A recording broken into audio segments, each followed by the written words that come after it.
Hello friends, आज UPSC का result आया है अभी, जिसमें हिंदी मीडियम वालों को बहुत निराशा मिली है। उसमें देखा गया कि हिंदी मीडियम से maximum around 25 people candidate select हुए हैं, तो सभी निराश है। तो मैं आपको बताना चाहूँगा, हिंदी मीडियम ख़राब नहीं है, इसे लड़के क्वालिफाई करते हैं। आपका स्ट्रेटजी क्या होना चाहिए उस पर डिपेंड करता है। तो आज मैं आपको हिंदी मीडियम के टॉपर जो रंजीत सर हैं, जिनका ऑप्शनल हिंदी मैथिली साहित्य था, उनसे इंट्रोड्यूस कराते हैं। वो आपको स्ट्रेटजी बताएंगे कि कैसे आपको प्रिपरेशन करना चाहिए हिंदी मीडियम से, सो दैट कि आप क्वालिफाई कर सके यूपीएससी। और उसमें एक और चीज़ बता दूं कि मैं पीटी के बारे में डिस्कस नहीं करूंगा, क्योंकि पीटी हिंदी मीडियम वालों के लिए हमको नहीं लगता कि हर्डल है। वो मेंस और इंटरव्यू के बारे में अपना स्ट्रेटजी बताएंगे कि कैसे मेंस और इंटरव्यू को इजीली गेट थ्रू होने के लिए आप कैसे, आपका अप्रोच रहना चाहिए, क्या स्ट्रेटजी रहना चाहिए, उसके बारे में डिटेल में अभी डिस्कस करेंगे। Hello Ranjit sir, thank you, congratulations. Thank you. आप थोड़ा सा बच्चों को ये बताइए कि आपका अप्रोच क्या रहा और आप कैसे अपना तैयारी किए, थोड़ा सा बताइए इन लोगों को। ठीक, हेलो दोस्तों, आज हम जो है इस चारों पेपर मेंस में कैसे अप्रोच किया था इसकी बात करेंगे। तो चलिए हम पेपर 1 से शुरू करते हैं। हमारा क्या अप्रोच होना चाहिए पेपर 1 में। तो पेपर 1 में जब आप सिलेबस देखेंगे तो या अभी तक जो यूपीएससी का ट्रेंड है क्वेश्चन पूछने का, उसमें सबसे ज़्यादा महत्व होता है भूगोल पार्ट, भूगोल वाले सेक्शन का, जिसमें अप्रॉक्स 100 से 120 मार्क्स के क्वेश्चन आते हैं। पेपर 1 से करते जाइए। बिल्कुल, पेपर 1 का ही भूगोल, मतलब पेपर 1 में भूगोल है, इसके बाद इतिहास है, ठीक है, और सामाजिक मुद्दे हैं, उसके बाद कला संस्कृति है, और इसमें एक आपका और पोर्शन है विश्व का इतिहास, मतलब भारत और विश्व का दोनों इतिहास इसमें शामिल है। तो देखिए यूपीएससी में जब हम पेपर 1 है, और जब हम बात करते हैं कि हिंदी मीडियम का क्या पोजीशन है, तो अक्सर हम लोग जो है बहुत दुखी और उदास होते हैं। ठीक है, कुछ तो समस्या है, लेकिन कुछ हमारे स्ट्रेटजी में भी कमी रहती है, उसकी वजह से ऐसा होता है। तो हम मेरी जो स्ट्रेटजी रही है वो हम आपसे शेयर करना चाहते हैं। तो जब हम पेपर 1 में हमारा क्या अप्रोच होना चाहिए, तो मेरे हिसाब से आपको सबसे ज़्यादा फोकस करना चाहिए भूगोल पे, ज्योग्राफी पे, क्योंकि ज्योग्राफी में सबसे ज़्यादा मार्क्स के क्वेश्चन आते हैं और इसमें मार्क्स गेन करना ईजी होता है। तो इसलिए आप ज्योग्राफी पे फोकस करें। तो ज्योग्राफी पे हम कैसे अप्रोच करें, तो मेरे ख्याल से इसके लिए कुछ बेसिक सोर्स है जिसको हमें ज़रूर फॉलो करना चाहिए। पहला है कि जो 11th और 12th का एनसीईआरटी का जो है, 12th का जो ज्योग्राफी है एनसीईआरटी, उसको पढ़ना चाहिए, और इसमें आपको जो है शॉर्ट नोट्स बनाने चाहिए। इसके साथ दूसरा जो है, आप कोई भी एक बेसिक बुक ले लीजिए, जो महेश बर्णवाल हो या कोई और हो, और उसको पढ़िए और उससे आप अपने नोट्स बनाइए। मेरे ख्याल से विजन का, आप अगर चाहें, विजन का भी एक इसमें नोट्स आया जो कि हिंदी में विजन आई है इसका, और उस पर उसका नोट्स पढ़ के आप अपना शॉर्ट नोट्स बना लीजिए, तो वो आपको बहुत काम देगा। तो ये हो गया। और तीसरा क्या करना है कि देखिए यूपीएससी में जो है ना, बैलेंस बनाने की कोशिश की जाती है। जहाँ कन्वेंशनल टॉपिक पूछा जाता है, वहीं उसको करंट से जोड़ के भी एंड टॉपिक पूछा जाता है। जैसे मान लीजिए कि अभी एंड टॉपिक में हम बात करें अगर डिजास्टर में, तो इसका एंड टॉपिक कहीं ना कहीं आप देखेंगे कि वो जो है केरल का बाढ़, ठीक है, या जो भी इस तरह की घटना हो रही है उससे जोड़ा जा सकता है। तो आपको कन्वेंशनल टॉपिक के साथ जो है ना, जो करंट या एंड पे जुड़ा हुआ टॉपिक है, उस पर भी तैयारी करनी चाहिए, और आपको एक शॉर्ट नोट्स बनाना चाहिए। तो सबसे ज़्यादा आप भूगोल पे फोकस करें मेरे हिसाब से। दूसरा जो है, मार्क करते जाइए। दूसरा जो है आपका फोकस होना चाहिए सामाजिक मुद्दे। सामाजिक मुद्दे में क्या है कि आपके लिए मार्क्स गेन करना ईजी है, ठीक है। सामाजिक मुद्दे हैं, इसको पढ़ के मार्क्स गेन किया जा सकता है। अब सामाजिक मुद्दे में हमारे साथ सबसे बड़ी समस्या आती है कि हमारा सोर्स क्या हो, ठीक है। तो सोर्स क्या हो, इसके लिए मुझे लगता है ना कि एक तो आपको जो है ज़रूर पढ़ना चाहिए बुक, हालांकि इंग्लिश में है, लेकिन कोशिश करें कि आप लोग पढ़ लीजिए नीरा चंडोक की एक पुस्तक आती है, कंटेम्प्रोरी इंडिया। ये आपको सिर्फ यहीं पे नहीं, आपको जो है आगे भी क्या बोलते हैं, सेकेंड और थर्ड पेपर में भी काम आएगा, लेकिन आप इसको पढ़िए।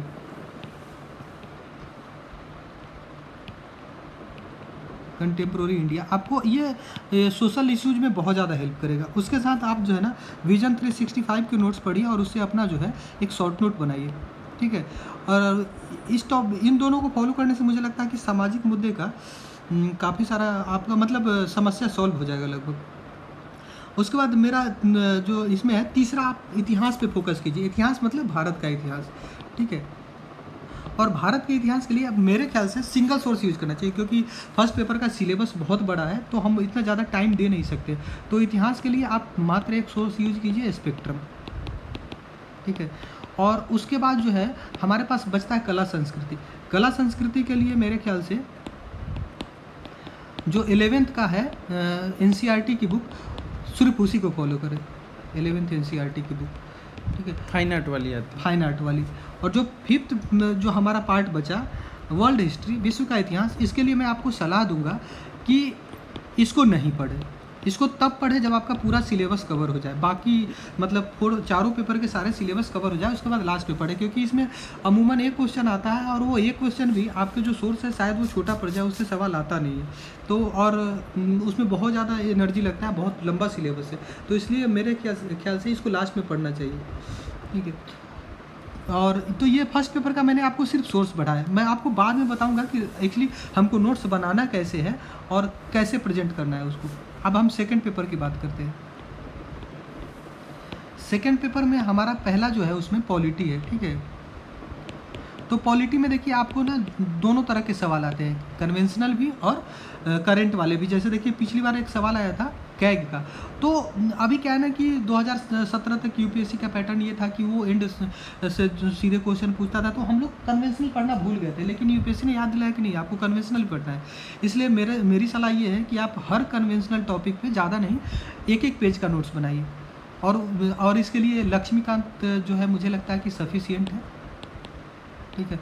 उसका दूसरा जो है इसका पार्ट है करंट वाला में जो है आप विजन का नोट्स फॉलो कीजिए, ठीक है। और इसके साथ मैं बताता हूँ आपको विजन 365 के साथ जो है आप हिंदी मीडियम वालों के लिए राज्यसभा टीवी पे एक बहुत अच्छा प्रोग्राम आता है, ठीक है। उसको आप आंख मूंद के फॉलो कीजिए, बहुत फ़ायदा होगा। इसका नाम है देश देशांतर, ठीक है, देश देशांतर। तीसरा जो है अभी हमको जो है द हिंदू के एडिटोरियल को पढ़ना चाहिए, क्योंकि ये सेकंड और थर्ड पेपर में बहुत फ़ायदा मतलब लाभ देता है, लेकिन पढ़ना बहुत मतलब हेक्टिक है, बहुत ज़्यादा समय लगता है, हिंदी मीडियम वालों को समझ नहीं आती।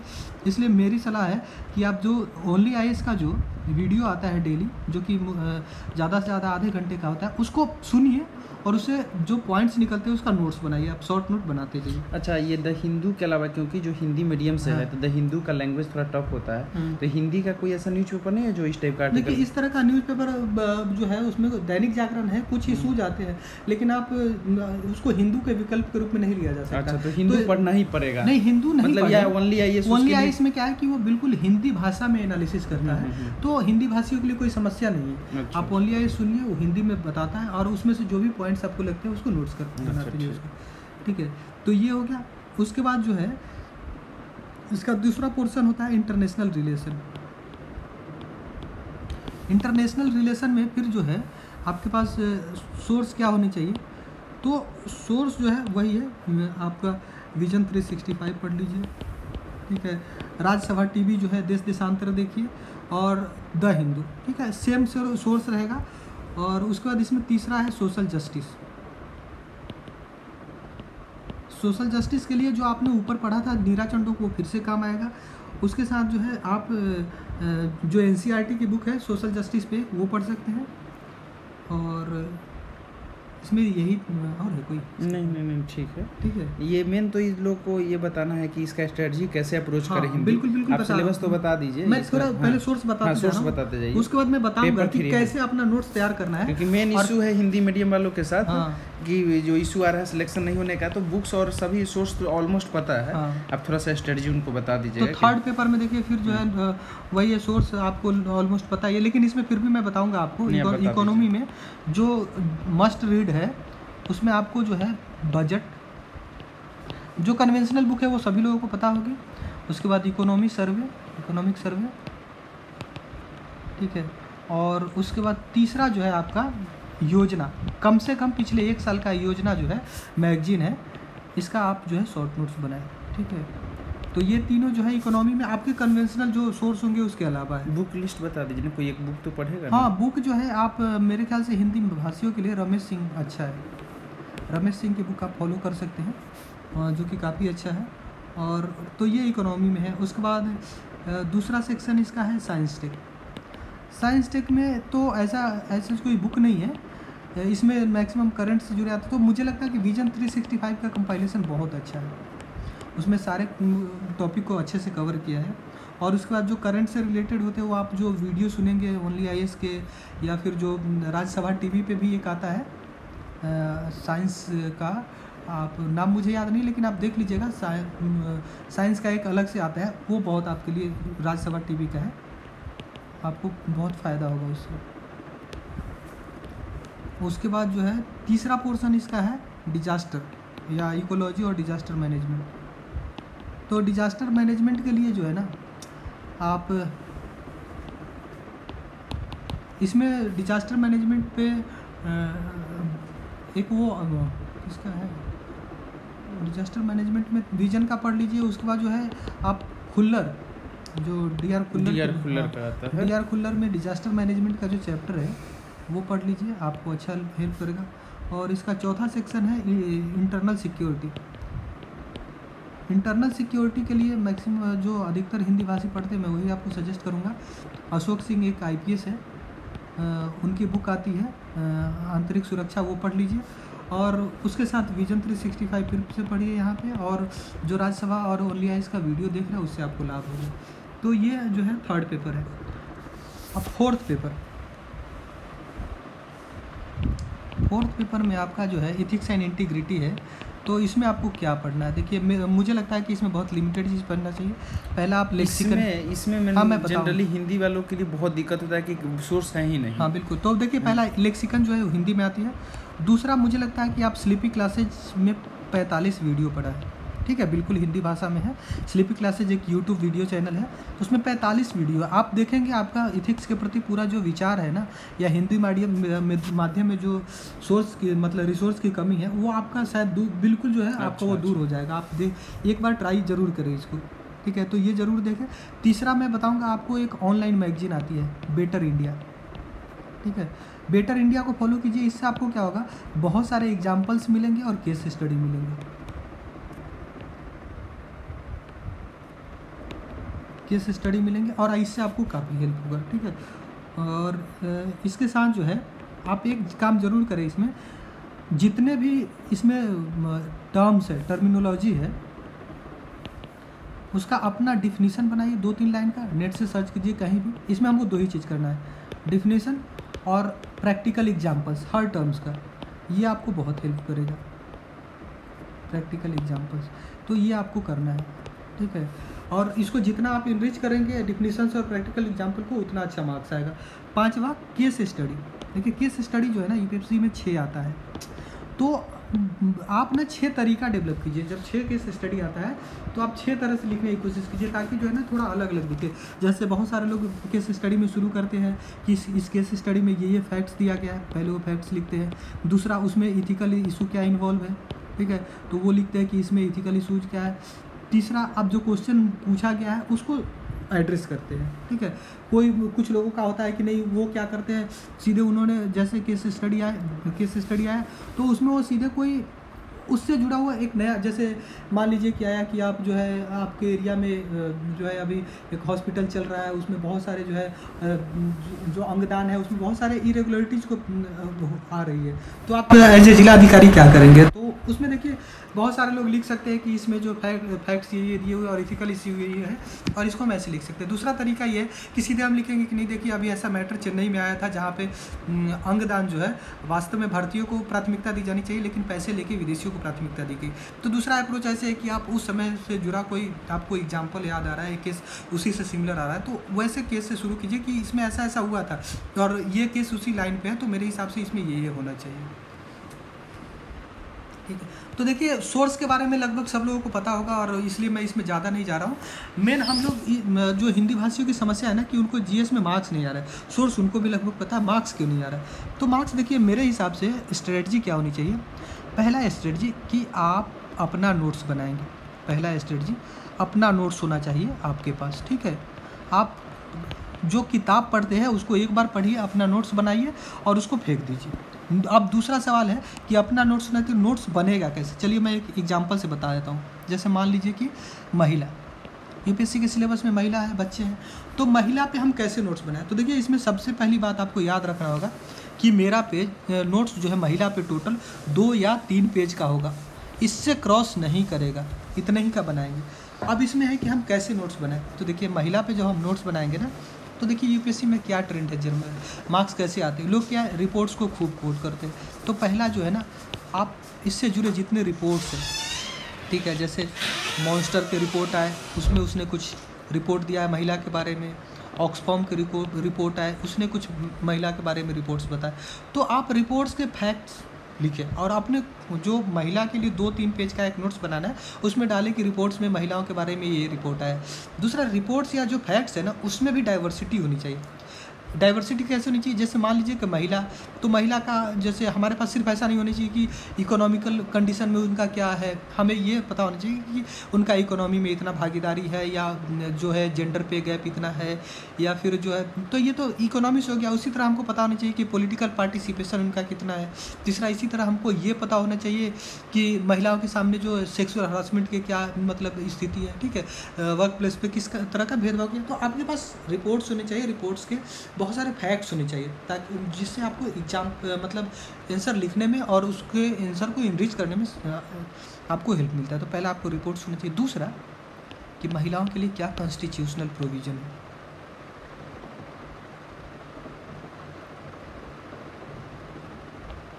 कॉन्स्टिट्यूशनल प्रोविज़न क्या है, इस पे आप जो है अपने नोट्स बनाएं, ठीक है, इस नोट्स में शामिल करें। फिर क्या है, उनके लिए लीगल प्रोविजंस क्या है या लीगल प्रोटेक्शन क्या है, वो आप डालें, ठीक है। चौथा क्या है कि उनके लिए स्कीम्स क्या क्या है, आप स्कीम्स एक साथ लिखें, ठीक है। उसके बाद कोटेशंस भी आप कुछ इकट्ठा कर सकते हैं, ठीक है। तो मेरे कहने का मतलब क्या है ना, कि जब आप एक टॉपिक पे नोट्स बनाते हैं तो वो नोट्स एक ही जगह होना चाहिए, बिखरा नहीं होना चाहिए। महिला पे आपको 2-3 पेज में नोट्स बनाना है, रिपोर्ट्स होने चाहिए, constitutional provision, legal provision, schemes, quotation, ठीक है। जो भी चीज़ है आप एक ही जगह लिखेंगे और उसको इनरिच करने की कोशिश करते जाएंगे। और इसी तरह जो है ना, सारे टॉपिक्स पे आप नोट्स बनाते जाइए 2-2, 3-3 पेज का, ठीक है। तो इससे आपको लाभ क्या होगा कि जब आप मेंस में एक बार आंसर लिखना शुरू करेंगे ना, तो आपका पेन नहीं रुकेगा, क्योंकि एक टॉपिक पे आपका जो है सारा नोट्स या कीवर्ड्स जो है वो एक ही जगह लिमिटेड मतलब लिखा हुआ है, और उसी को बार बार रिवाइज करना है। तो आपका पहला ये होना चाहिए कि हर एक टॉपिक पे आपका 2-3 पेज का नोट्स होना चाहिए। और नोट्स का मेरे ख्याल से मैं जो बनाता था तो ऐसे ही फॉलो करता था। तो ऐसे इस तरह का जो है आप नोट्स बनाने की कोशिश करें, पहला ये। दूसरा काम क्या करेंगे हम, फ्लो चार्ट और डायग्राम। देखिए अभी यूपीएससी में जो है ना, हिंदी माध्यम वालों को नॉलेज ज़्यादा होता है लेकिन उनको मार्क्स कम आते हैं, इंग्लिश माध्यम वालों के नॉलेज कम होते हैं लेकिन उनको मार्क्स ज़्यादा आते हैं। और ये पूरा मामला प्रेजेंटेशन का है।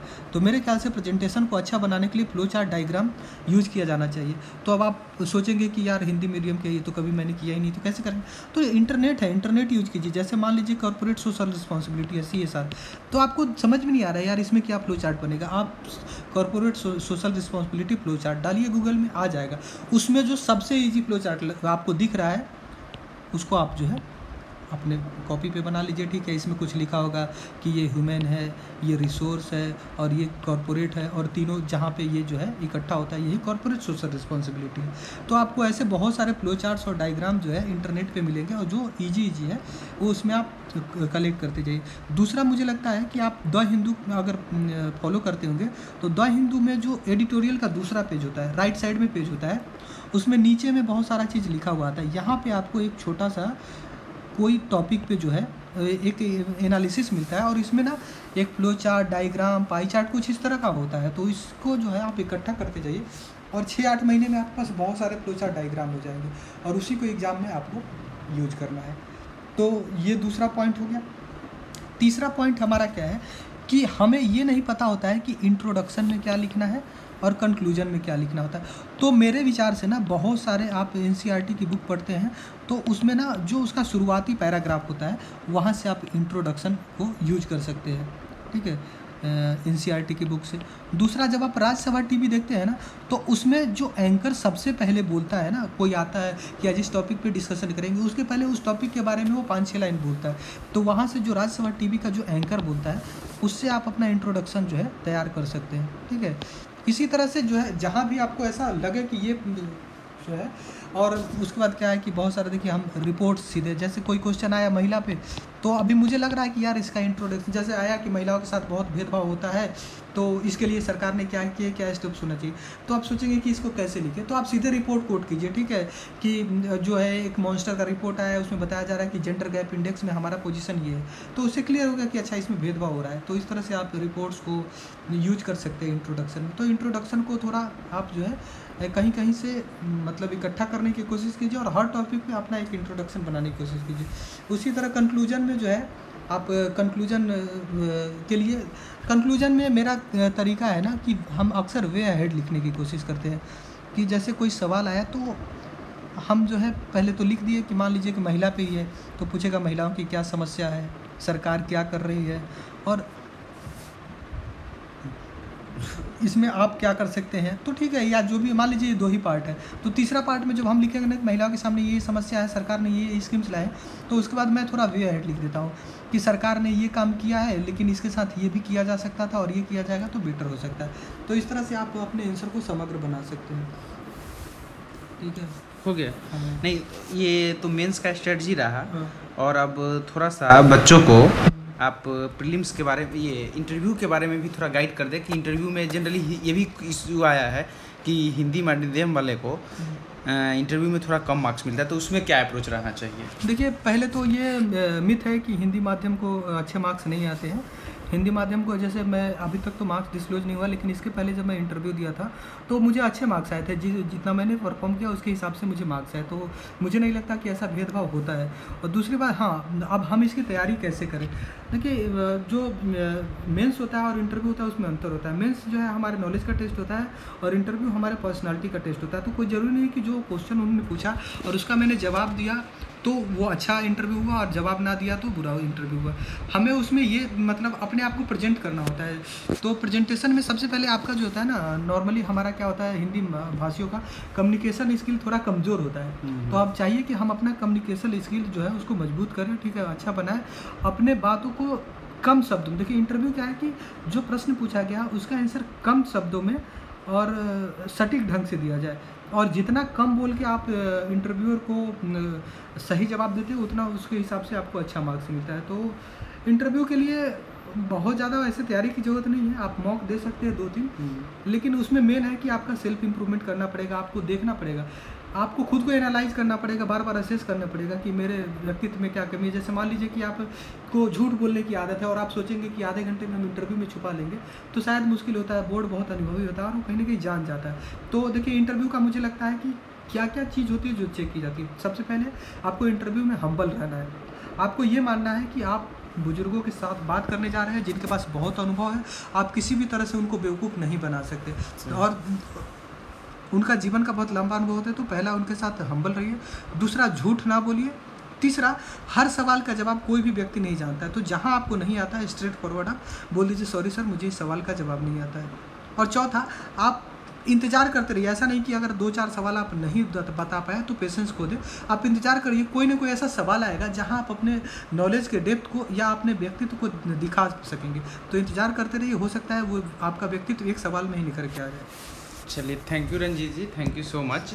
और हम एक चीज़ आपको हिंदी मीडियम वालों को और बता दें कि जैसे आप बोलते हैं रिजल्ट अच्छा नहीं हो रहा, ये है, हम रंजीत जी से हम लोग अभी डीएसपी ट्रेनिंग है यहाँ पे बिहार में, तो इन्होंने वेरी फर्स्ट डे बताया था कि हाँ अमित मेरा मेंस हो जाएगा, मेंस का रिजल्ट आया, देन इंटरव्यू दिए क्या कि हाँ इंटरव्यू का हो जाएगा।